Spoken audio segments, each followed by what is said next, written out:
Welcome to week 6, Learning to Write in a New Language. This week, we're going to be talking about the domain of writing and the ways in which we can support our multilingual learners and all of our students in becoming strong writers.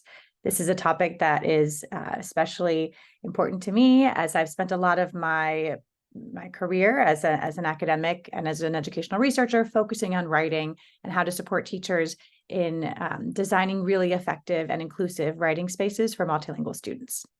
We're going to begin this week with a chapter from our textbook, from Scaffolding Language, Scaffolding Learning, where Pauline Gibbons lays out a beautiful continuum from speaking to writing.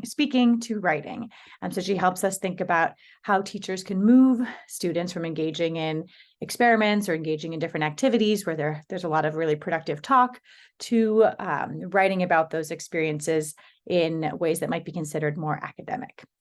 And so we'll think about speaking then as kind of a way, as a leverage to begin connecting to students' writing development.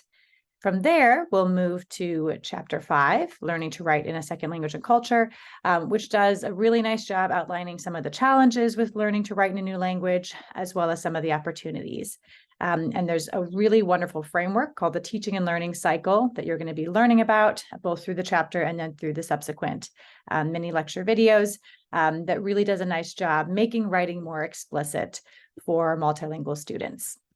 The Teaching and Learning Cycle is based in an approach to language called systemic functional linguistics, which we've talked about earlier in this course. And it's an approach that I've used as well in my work supporting teachers. I spent 3 years in Colorado working on a project where we were supporting teachers and taking up the Teaching and Learning Cycle in their own practice to support their writing.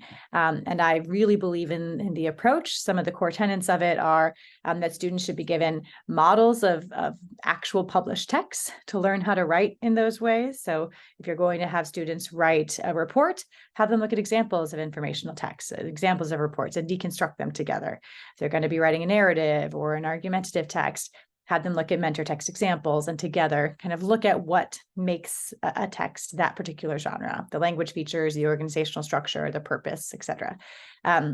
And in addition to that, it really is an apprenticeship model, an apprenticeship approach to thinking about writing instruction. So the teacher and the students do a lot of co-constructing and co-writing so that students have practice engaging in those different genres before they're asked to write something on their own. So it's a really useful approach for all students, but especially for multilingual learners who benefit from kind of this more explicit and intentional approach to thinking about writing instruction. So I really hope you enjoyed the mini lecture videos.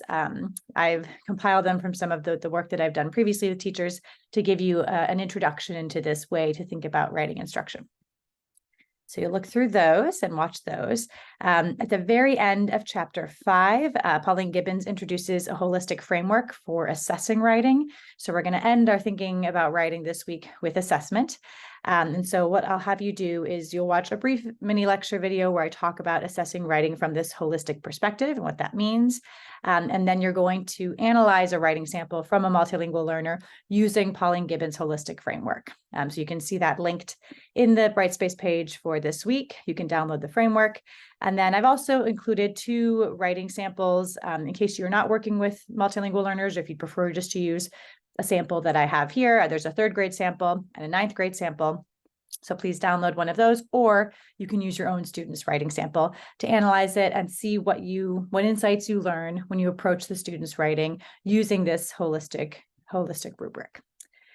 Finally, we'll wrap up our week with the discussion board. You'll be uploading that holistic writing exercise to your discussion post, in addition to answering some questions about this week's content.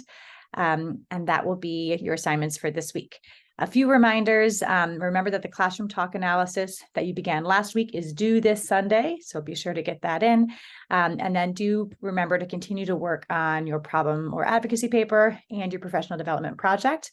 Those are both due at near the end of the semester, but the semester does go by quickly. So if you haven't made the progress that you want to make on those, set aside a little bit of time this week to do some work on each of those. And remember that you can always reach out via email if you have questions, or we can set up a time to talk if you want to talk through how things are going for one or both of those assignments. So I hope you enjoy learning about and thinking about teaching writing this week. Again, it's a topic I feel very passionate about, and I'm excited for you to dive into it and excited to read your reflections about it on the discussion board. Have a great week.